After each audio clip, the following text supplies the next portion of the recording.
강의에서는 중독의 개념을 공부하고 중독과 관련된 용어의 의미를 파악하는 시간을 가지겠습니다. 중독 상담을 하기 전에 상담자가 중독을 정확히 개념화하고 있어야 하고 또 상담을 하면서 중독자에게 중독이 무엇인지 확실하게 이해시킬 수 있어야 하기 때문입니다. 자, 그럼 먼저 중독이라고 하는 단어의 어원을 한번 살펴보겠습니다. 영어로 중독은 어딕션이죠. 이 영어 단어는 라틴어 아티케레에서 온 것입니다. 이 라틴어 단어는 무엇에 사로잡히다 또는 무엇에 노예가 되다라는 뜻을 가지고 있어요. 지금 그림에서 보시고 있는 것처럼 한 사람이 뱀에 감겨져 있습니다. 이 사람은 자신이 움직이고 싶은 대로 움직일 수가 없죠. 이렇듯 만약 한 사람이 중독에 빠지게 되면 자신의 의지대로 살 수 없다는 것입니다. 다시 말해서 중독자의 경우 자기가 자기 행동의 주인이 되는 것이 아니라 술이나 도박 등과 같은 중독된 대상이 행동의 주인이 되어버리는 거죠. 사실 중독의 어원 하나만으로도 우리는 중독을 어느 정도까지는 이해하실 수 있습니다.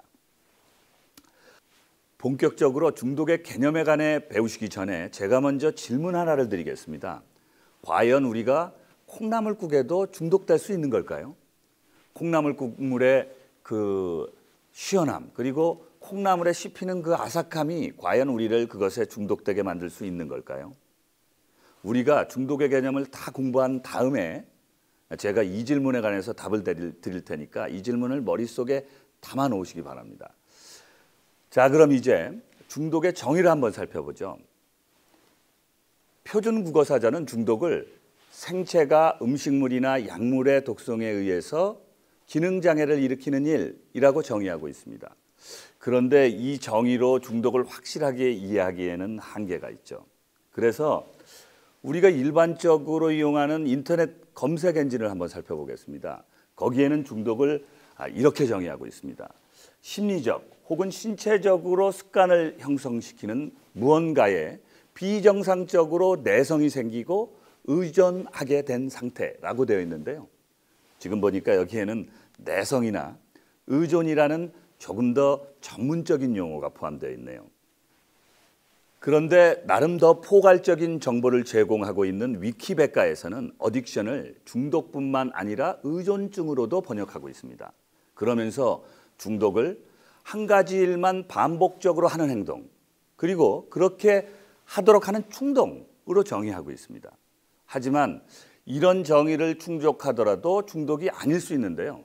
위키백과에서는 그것을 하지 못하게 되면 정신적으로나 신체적으로 정상적인 생활이 어렵게 돼야 한다는 전제 조건을 걸고 있습니다.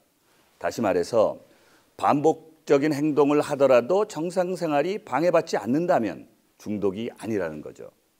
여러분이 이 부분을 잘 기억하고 계셨으면 합니다. 예, 그럼 조금 다른 차원에서 중독에 접근해 볼까요? 중독과 관련된 용어를 제대로 알면 중독을 더 잘 이해하실 수 있습니다. 그래서 이제부터 중독과 관련된 용어를 공부하도록 하겠습니다.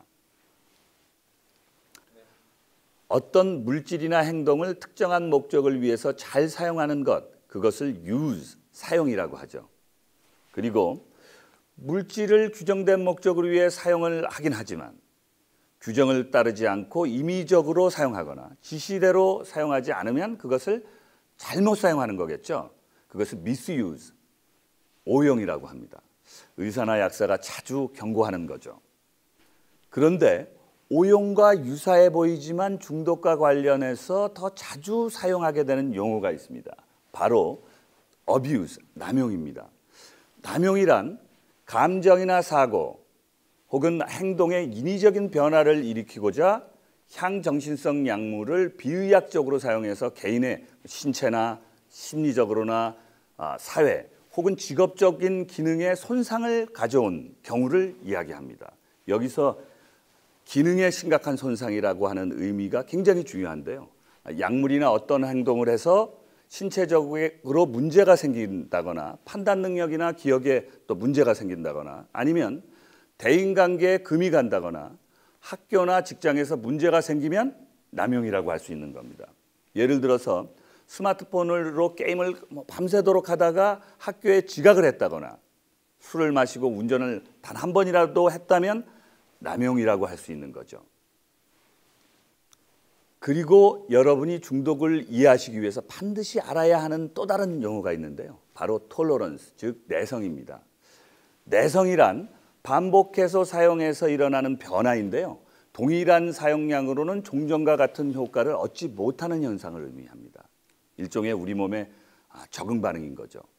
조금 더 구체적으로 말하면 우리가 우리 자신을 지키기 위해서 우리 몸을 안정되게 하게 만드는 기제 호메오스테시스, 즉 항상성에 의한 겁니다. 따라서 내성은 동일한 효과를 얻기 위해 물질 사용량 혹은 활동의 강도나 빈도를 증가시켜야 하는 것을 의미하기도 합니다.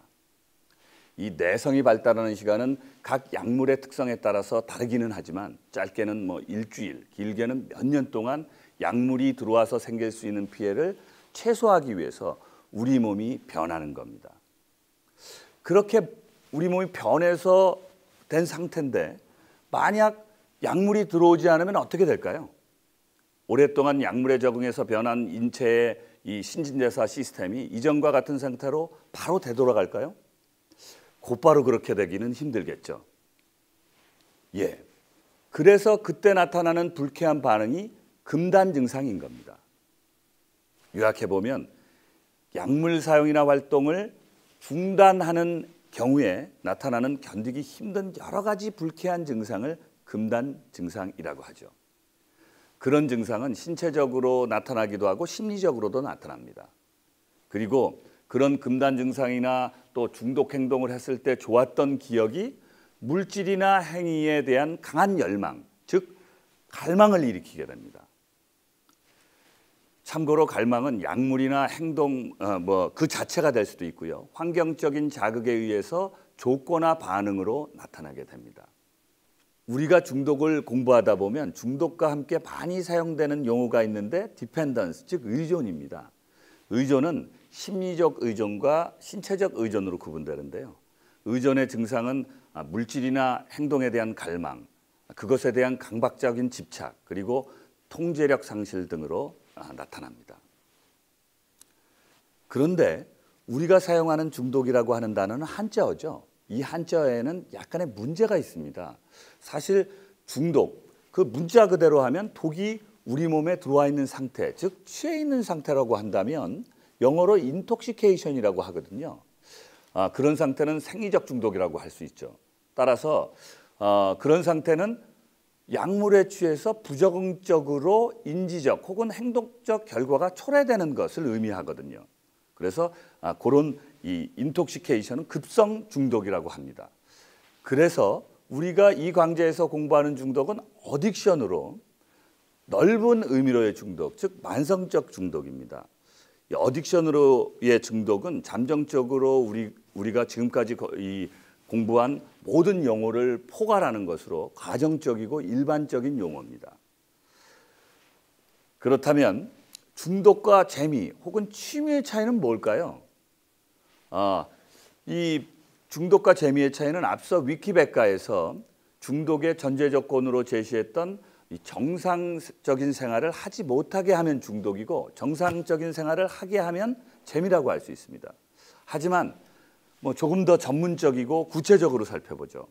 이 학자들은 중독의 세 가지 조건 혹은 세 가지 특성을 제시하고 있습니다. 그것을 3C라고 하는데요. 첫 번째는 이 compulsive use, 강박적인 사용이고요. 두 번째는 loss of control, 통제력의 상실입니다. 또 세 번째는요, 이 continuous use despite of bad consequences라고 하는데요. 이게 나쁜 결과에도 불구하고 계속 사용하는 것을 의미합니다.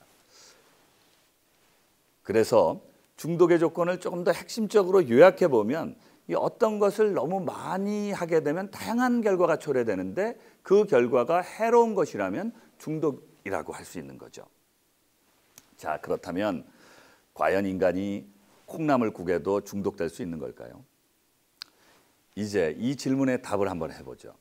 사실 콩나물국을 너무 좋아해서 매일 먹는 사람은 있을 수 있어도 중독될 가능성은 거의 없습니다. 하지만 100% 불가능한 것이라고는 할 수가 없죠.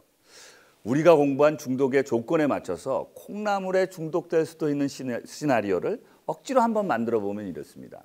뭐 가상입니다만 어떤 사람이 새로운 신흥 종교를 믿게 되었습니다. 그런데 그 종교에서 숭배하는 신은 조화의 신입니다. 그 종교에서는 이 밸런스, 조화를 가장 중요하게 생각하거든요. 이 조화를 유지하기 위해서는 이 세상이나 온 우주가 순서에 따라서 리듬에 맞춰서 돌아가는 것을 중요하게 생각해서 음악도 숭배의 대상 중에 하나입니다.